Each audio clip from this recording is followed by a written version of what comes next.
the F1 Focus Podcast with Welman and Hendrik Verwoerd.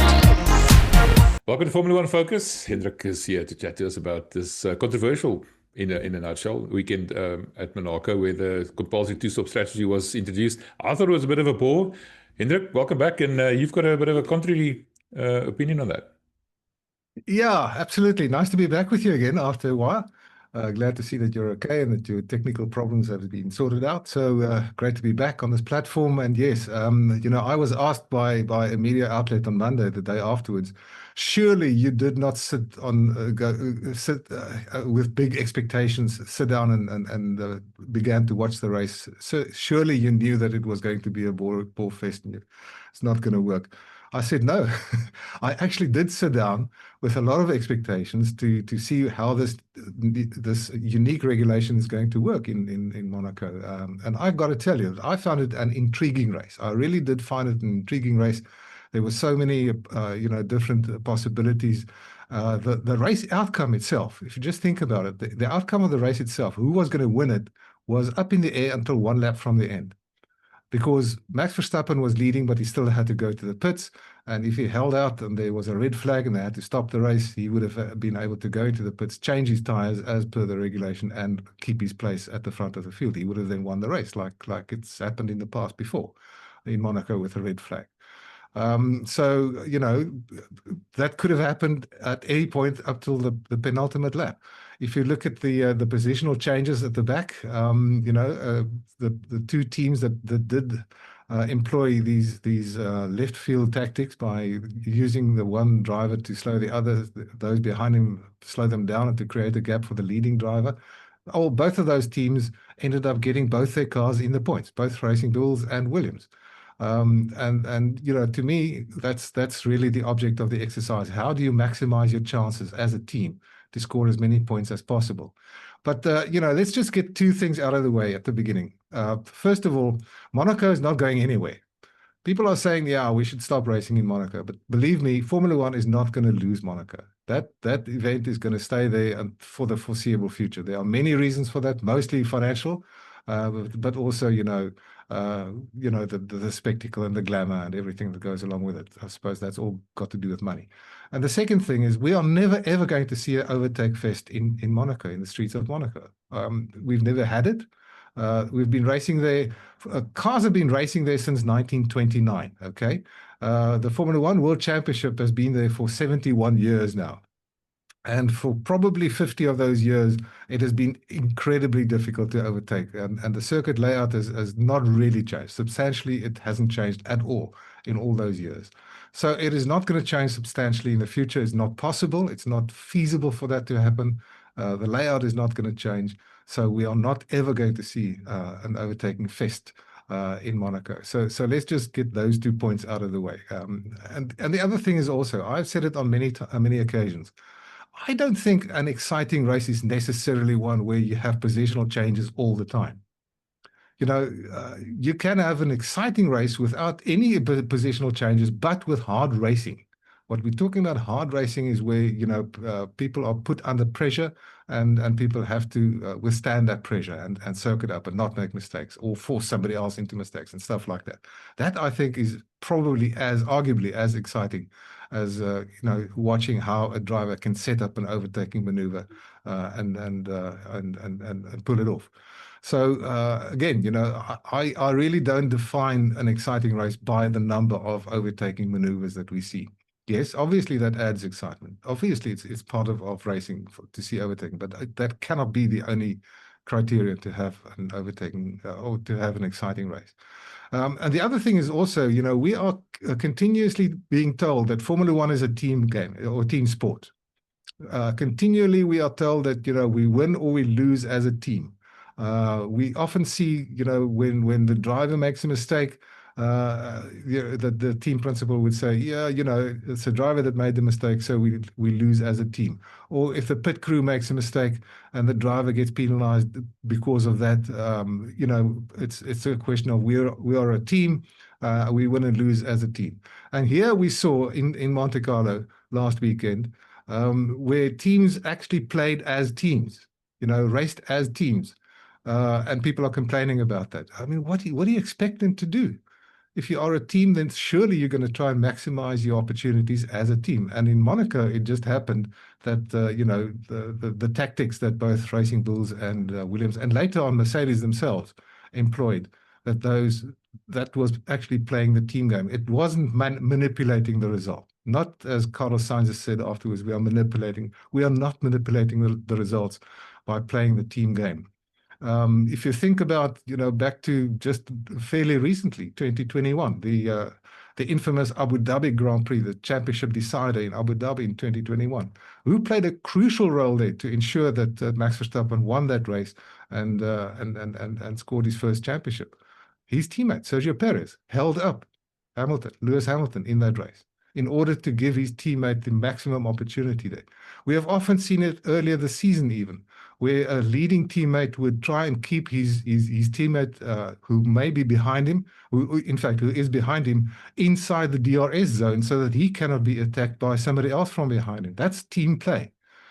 We see that quite often in Formula One, where teams play it. And we have also often seen that a driver that may be lapped is asked by his team to try and hold up the opposition before he moves over to be left by the chasing, the leaders. So, that sort of thing happens. It's part of racing. It's racing is not, and again, we have people like Martin Brundle. I cannot understand how he can say that this is not racing. This is not what Formula One stands for. This is exactly what Formula One stands for. It is maximizing the opportunity that you have as a team to score as many points as possible. Within the rules, obviously. We're not talking about cheating, but within the rules. So what I found interesting, sorry, I'm just going on about this because I find it interesting that people are continuously, knocking every possible possibility of Formula One as a race, as a sport, actually being an interesting spectacle to see.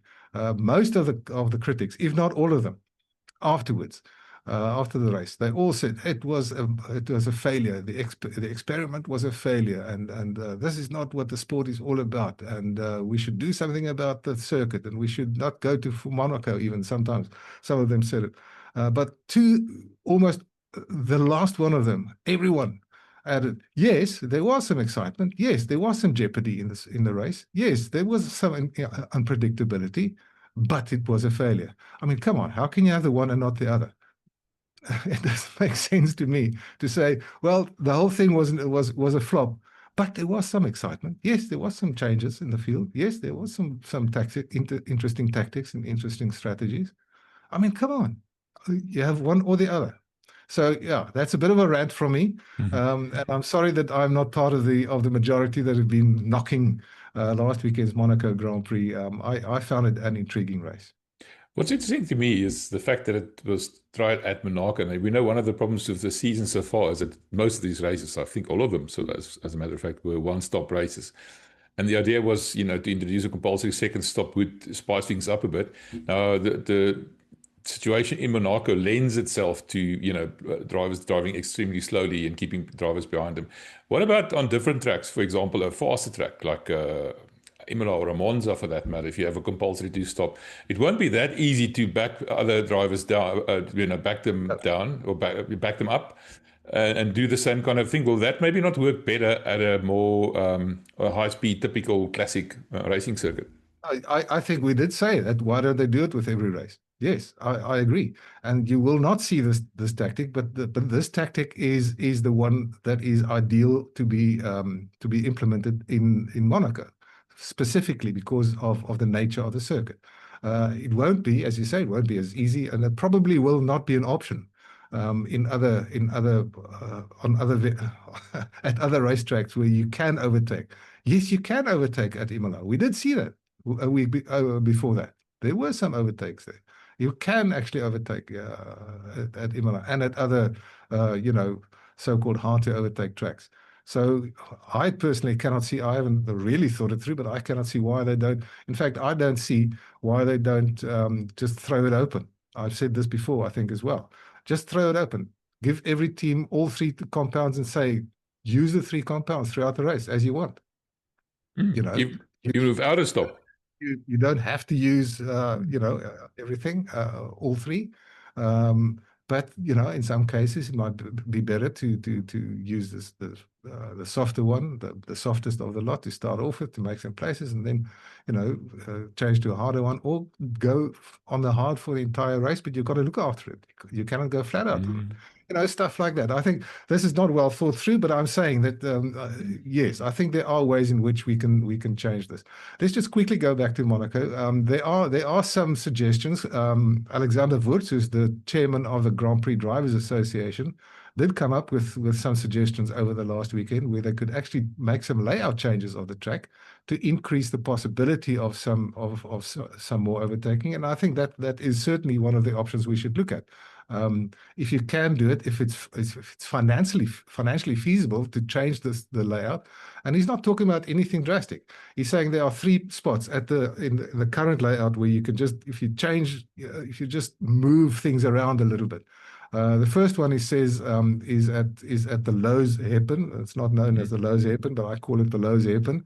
He said basically what you do is you just widen the entrance and you widen the exit of that corner of that hairpin a little bit. That means that the driver who is leading into that corner will have to defend, and that creates the possibility of somebody actually going on the inside, and you can get 2 cars next to each other. The second spot, he says, is the Novell chicane. He says you can lengthen that run out of the tunnel. You can move the chicane about 80 meters or so further down that existing street, and I've been there. It's a normal street that, and that way you can create a longer run, and therefore you could possibly run your DRS or something. But it would also create an overtaking opportunity, a hard braking overtaking opportunity. And the third spot is into Raskas. That's the third last corner, the right-hander, there where Michael Schumacher parked his car in qualifying a few years ago in 2006. 2006. Anyway, so just again, widen the entrance to that corner, widen the exit a little bit, and you can move things back a little bit. You can get rid of curbs and stuff like that. That's his suggestion. From the outside, and that cannot be too expensive. It certainly cannot be as expensive as trying to reclaim land and build an extension of the circuit. It cannot be as expensive and as impractical as that. So that's a possibility. And the other thing that one should also keep in mind, and I didn't even think about this, and somebody brought it up after the race. Next year, when the regulations change, we're going to have a push to pass button in the car, which will allow somebody who's chasing some extra power from his power unit, whereas the guy who is being chased, the leading car, will not have that. And this is going to be available to drivers at every circuit. So there's a push to pass availability next year. And what this guy is saying, and I think that also makes sense, that if we can tweak it in such a way that you could use it in Monaco. The regulations apparently already allow for that it can be tweaked at various tracks for various under various circumstances. That you could actually get the situation where the chasing car might have that required 3 seconds a lap margin quicker than the guy who he is chasing, so that you can actually overtake. So there are ways and means in which we can do that. But again, we are never going to see an overtaking fest in the streets of Monte Carlo. These are measures that can be taken, and I don't think we should throw away the 2-stop strategy for Monaco. Let's see how it works next year with the new cars. Interesting thing about this weekend was Ferrari was, since Miami, they were nowhere. Miami and Imola were typically quite woeful, and then suddenly in Monaco, maybe it's because Charles Leclerc grew up here and he knew it better than anyone else. But he made the running all weekend long, except for the very last seconds of qualifying. For a change, Lando Norris kept it together and clinched the pole position. Number one, Lando is now claiming, and also I think Zach Brown or Andreas Stella said, Lando's focused very hard on not making those kind of mistakes under pressure. Manage his mind. Yeah. And that to me, at Monaco, you qualify on pole, you win the race typically. It's 15 out of 20 times, I think, if I'm not mistaken, the last 20 years or so. What do you think would change for Lando? Do you think he's now made the leap? Oscar seemed to be a bit more under pressure. He touched the barriers quite often. Like he pushed very, very hard. where Lando looked much more in control, and Charles, to me, looked a little bit frustrated. You talked about a lot of action in the race. He really pushed Lando hard, and Lando was able to withstand it, and they were right on each other's tail all race long. That's the kind of excitement we were looking at. But so talking about Lando, do you think that he's made a bit of a mind change now, or was it just a flash in the pan? It does seem like it. He seems to have lost a few of the demons. No, that's a bit strong. He never had demons. It's just some doubts, I think. He had some doubts about himself. And clearly, you know, he's been working on that along with, I don't know who else. Obviously, Andrea Stella would have had a role in that. And I don't know whether he's got a personal psychologist or somebody, or somebody like that. That's quite possible. But he seemed to have gotten rid of some of those doubts, self-doubts that he had. He said afterwards, you don't have to try and drive too fast in the streets of Monte Carlo. You just got to be clever. And that's, he said, was the key, driving clever and not over driving the car. Let's always remember that the streets of Monte Carlo in a Formula One car is a mental exercise. That is what it is all about. It's a mental exercise par excellence. And if you're mentally strong enough to be able to deal with that, then you can do that. And Charles, of course, yes, he knows the streets not only from growing up there and going to school there, but he's always been fast in Monaco. Last year he started from pole and won there. He started from pole on a number of occasions and didn't win for various reasons. So he's comfortable in a Formula One car and comfortable with what it requires to be fast, quick actually in the streets of Monte Carlo. Oscar, maybe not. And again, it's probably a mental thing that maybe, I don't know. I'm not going to try and read things into his mentality or his mental capabilities or anything. But maybe things just didn't work out for him this weekend. What I do think that McLaren needs to start looking at is, the situation between the two drivers, and what they are doing at the moment. They are allowing them to race, allowing them to compete. And on this occasion, Lando was taking points off Oscar. It is too early to start favoring one driver over the other, but that is what you are going to see inevitably during the course of at least, towards the middle and closer to the end of the season. If you're allowing this situation, they're going to take points of each other. That could open the door for somebody like Max. It could, the situation could turn around to bite them. I'm not going to tell them that they've got to choose Oscar or even Lando now. It's too early. We've only had 1/3 of the season. It's far too early. So let them race. But this is inevitably what's going to happen. The one's going to be strong one weekend, the other one is going to be strong the other weekend, and in that way they're going to take points off each other. So yeah, I think that's the situation that they are facing at the moment. Let's talk about Leclerc's teammate, Lewis Hamilton, who seems to be either very happy with the car. He says he found the car now. He's understands the car. And this weekend at Monaco, didn't work out that way. It seems to be a bit of a communication gap between him and his engineer. There was a bit of I don't know if you can call it a frosty silence, or maybe it was just a silence, so we don't know. But the fact of the matter is, his engineer told him, this is our race, you must push now. And he pushed, and he felt that he cooked his tires, overused his tires at the wrong time of the race and the likes of that.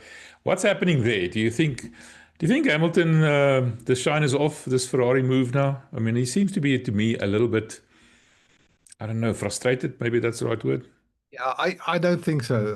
I think there are a number of media outlets that are trying to make more of a situation that I think is absolutely natural, that one would have expected after, what was it, how many years, 12 years, that he was in the Mercedes camp at least. And now, to expect him to immediately start performing at the top, at the highest level, with a Ferrari car that he doesn't know, probably doesn't quite understand to its fullest extent yet. And on top of that, internal communication during race situations. It's a stressful situation. It's a high stress environment that, and if you are still struggling to communicate, you cannot simulate that in the factory. They cannot practice communicating with each other in the simulator, because the stress and the pressure cannot be the same. So the only way that you can have that is during a race situation, not even in practice or maybe in qualifying, but not even in practice can they actually practice that sort of communication amongst under those conditions. So inevitably, it's going to take a while. There may be a language barrier here that could play a role.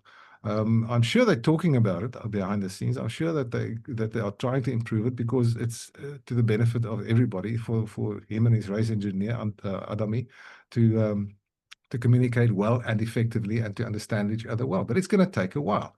And, there's a lot of news outlets that are trying to make something, I think, which is not as big as they're trying to make it out. There's certainly not a split.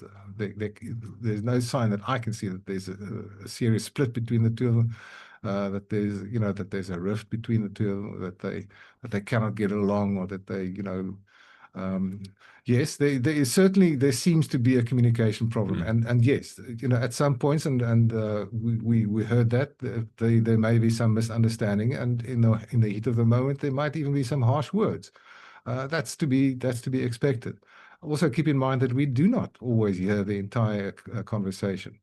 It's also a question of the television producer or director, rather, that selects whatever they think would be pertinent and whatever would be the most have the most impact for the viewers. Yeah. Those are editorial decisions being made by the production company.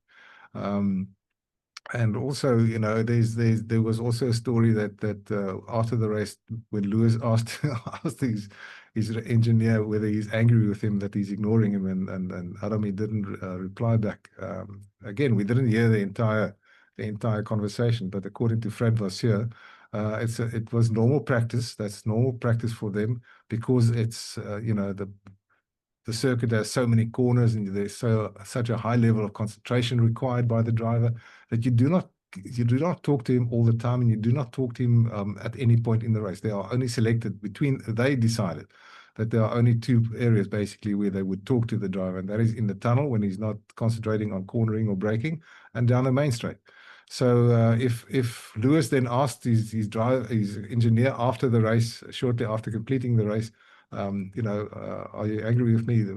And he didn't get a reply. It's probably because they want to stick to that protocol, even if it is not in a race situation. So I'm guessing, I'm not an insider. I'm certainly not going to claim that I know exactly that. But that just makes sense to me. Just quickly on why Ferrari was so competitive this last weekend.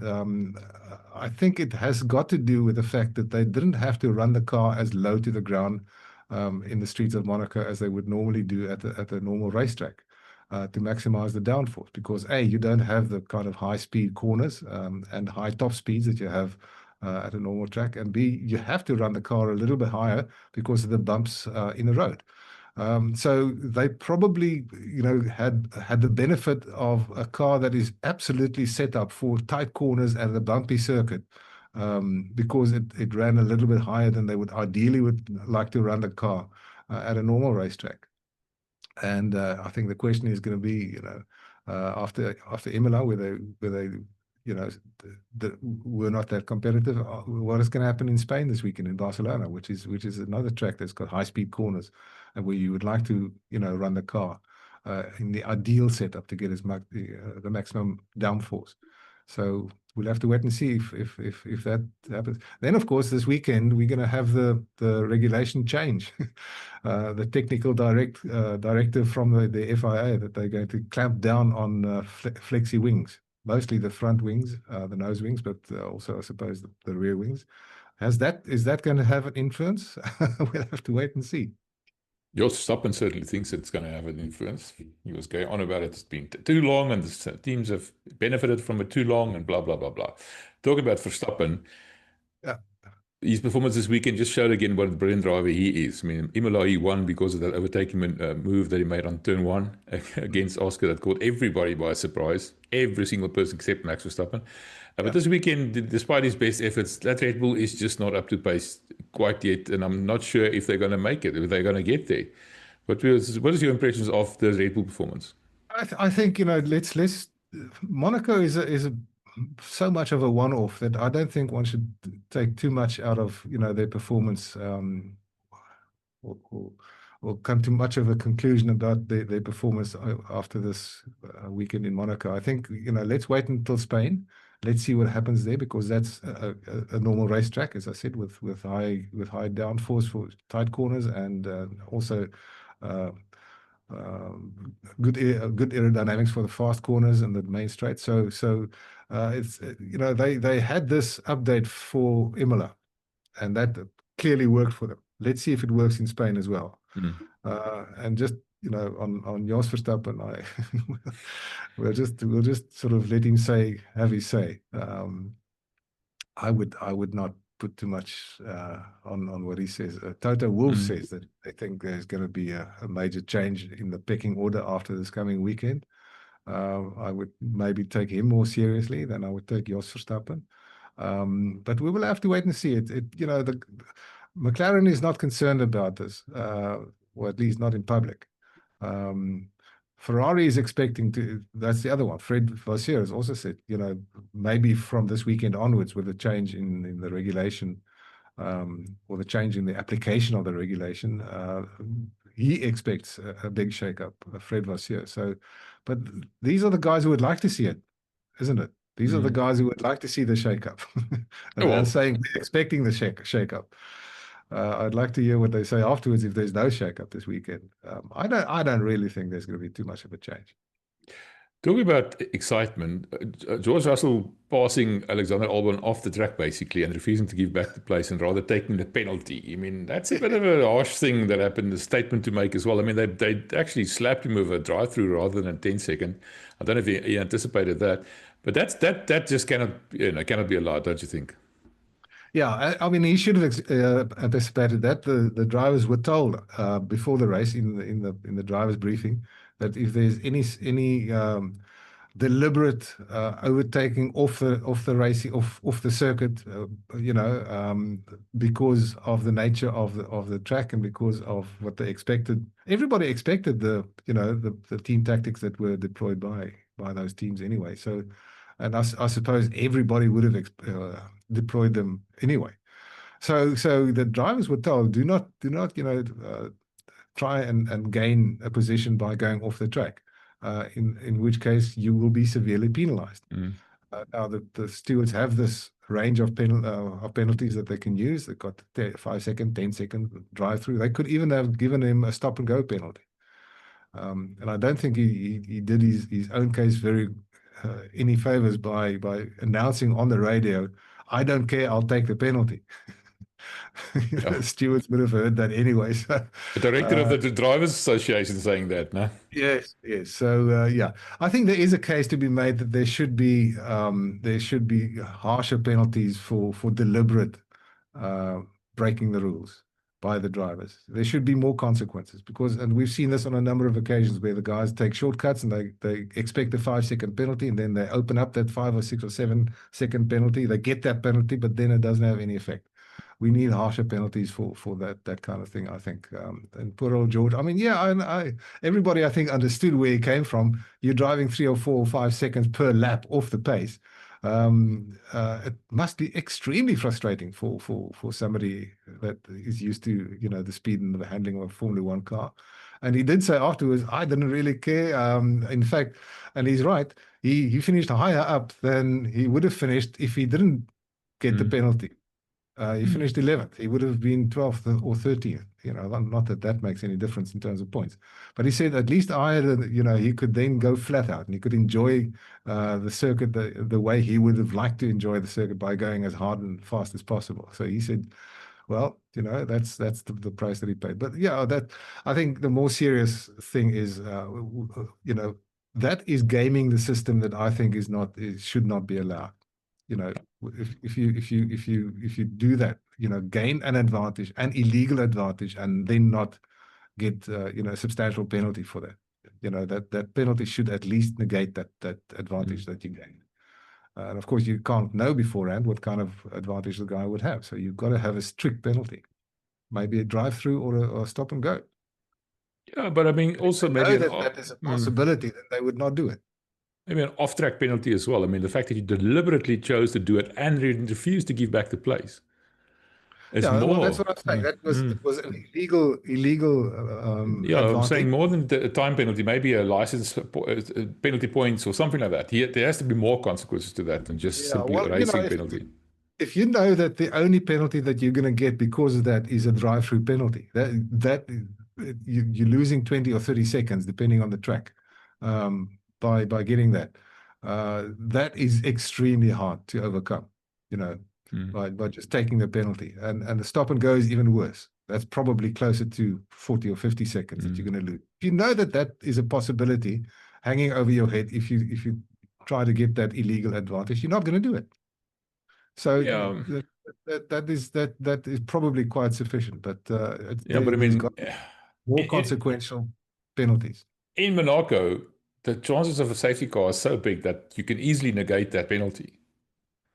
So what I'm trying to say, when you game the system like that, regardless of the penalty on the track, you must have an extra penalty to discourage you and other drivers from doing something similar. Gaming the system, basically. That's what I'm getting at.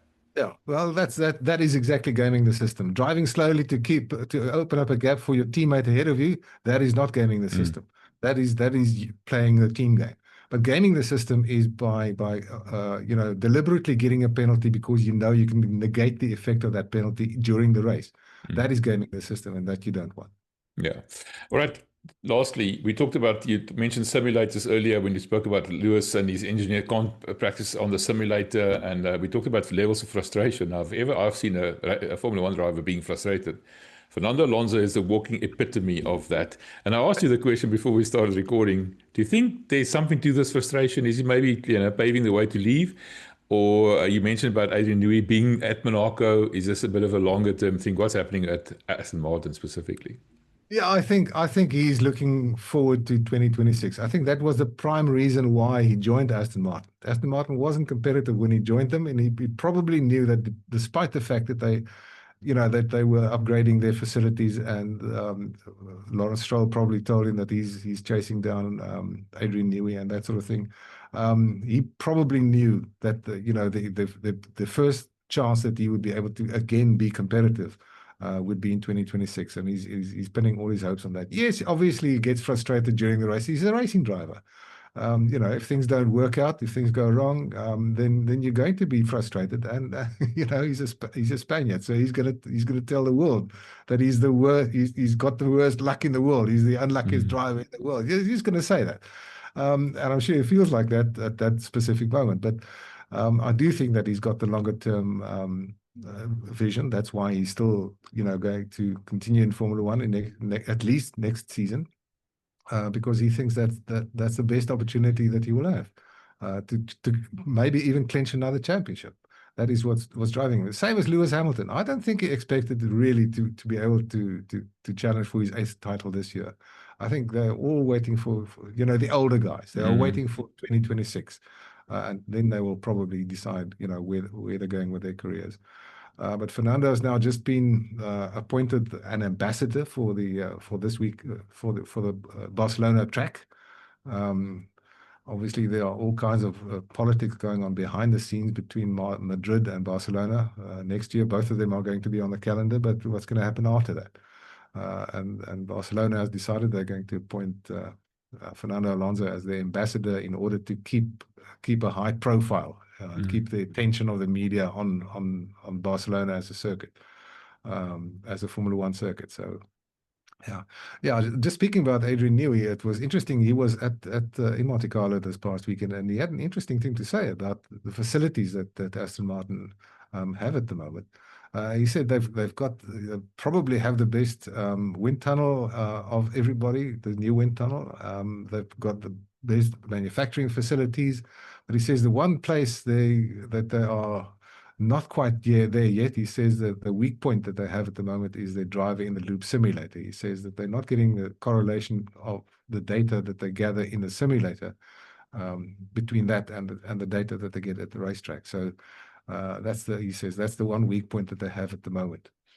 And that's interesting, you know, coming from the man who such a prolific designer and successful designer. So that is certainly something that Aston Martin, I have no doubt about, will work on and try to get that, because there's no point in simulating something and the data that you get from that simulation doesn't correspond at all with what you get in the real world. Is that a new simulator? Like everything else is new there, or is it the newest one that's not working properly? It's the newest one that's not working.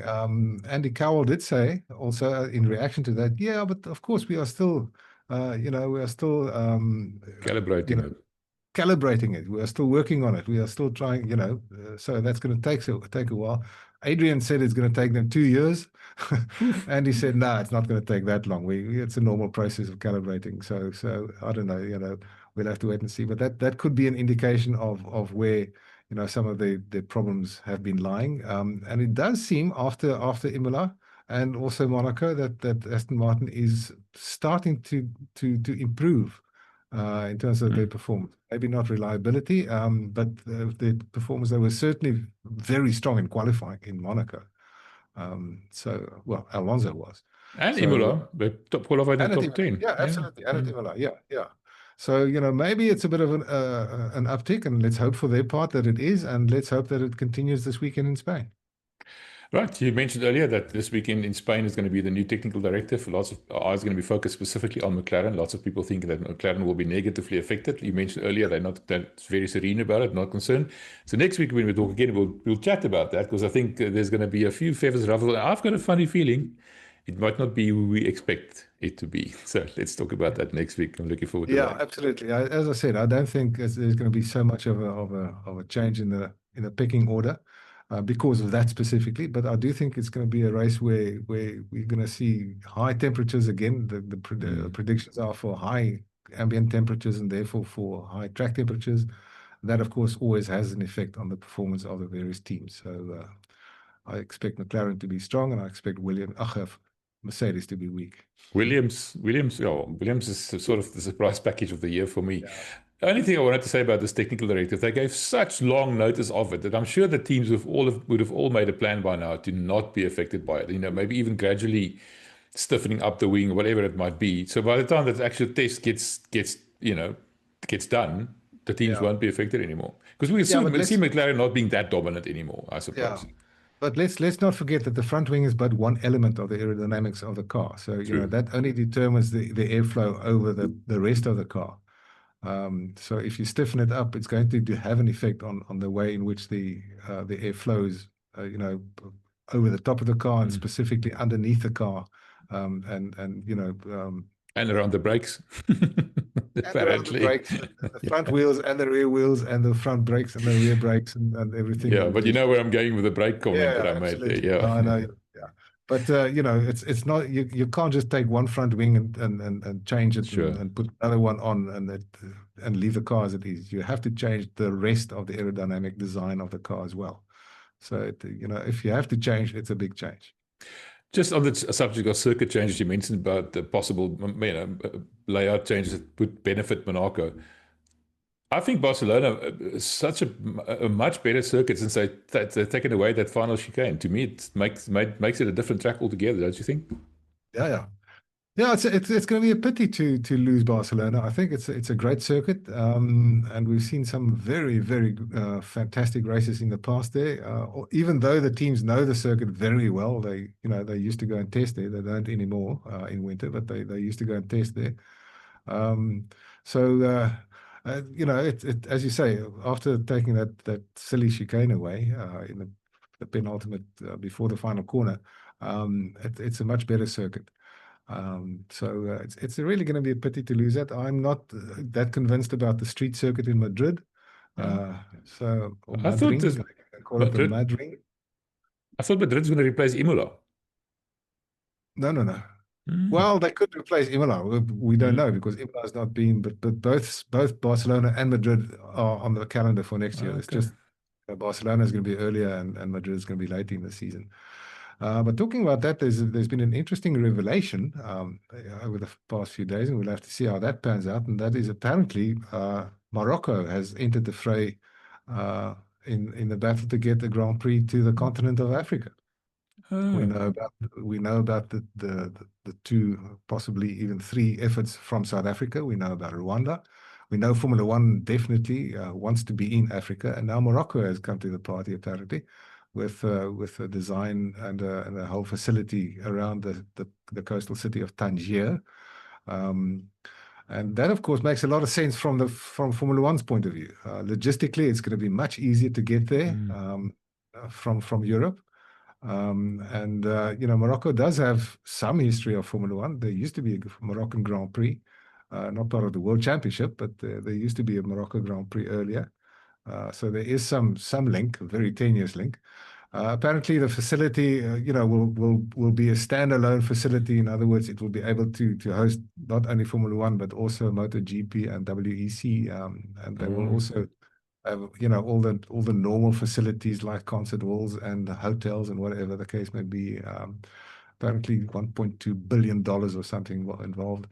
And these are just plans at the moment. They have not been. I don't think they've gone much further than that, but it does open the intriguing possibility of a third possibility for a Grand Prix on the continent of Africa. Personally, I don't see Rwanda as that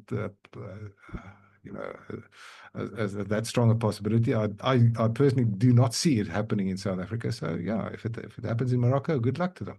Makes so much sense. I mean, so much closer, virtually in Europe. Yeah. I mean, distance-wise, same right time zone, everything else points to that. I think it just makes so much more sense than South Africa. So I still say we're too far away. You mentioned people fly to Vegas and the likes, but still, South Africa is right in the middle of nowhere. At least it's in the same time zone, yeah. Well, the problem is not the distance. South Africa is not the distance. It's a financial problem. We cannot afford it. We cannot put up the financial package that they would like. So therefore, it is not going to happen. If we could do that, there's no reason why it wouldn't happen. Because if you travel from Europe to Australia, that's even further than South Africa. That's not the problem. But yeah, logistically, Morocco makes a lot of more sense. And if they have the money, I don't know where they're going to get the money from. I don't know how what their financial model is. I just see that this is now apparently a relatively serious proposal. The man behind it, you might have heard of him, Hendrik Verwoerd. Used to be the team principal at the then Lotus team. He also has a history with McLaren. Yeah.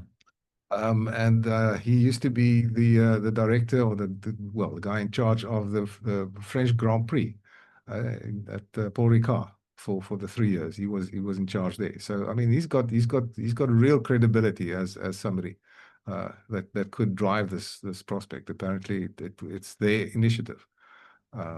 They looked at possibilities and they thought that Morocco and specifically Tangier would be a very good possibility. So I think it seems to be a credible proposal. So let's see. It's not going to happen next year. It's certainly not going to happen in the next 2 years or 3 years maybe, but it's another possibility. All right, Hendrik, thanks. Appreciate that. I'm actually looking forward to next week's chat after that Barcelona one to see what happened. I mean, who was who in the wing zoo. Love to see that. All right, Hendrik, thanks, man. Appreciate it. See you then. The F1 Focus Podcast with Hendrik Verwoerd and Hendrik Verwoerd.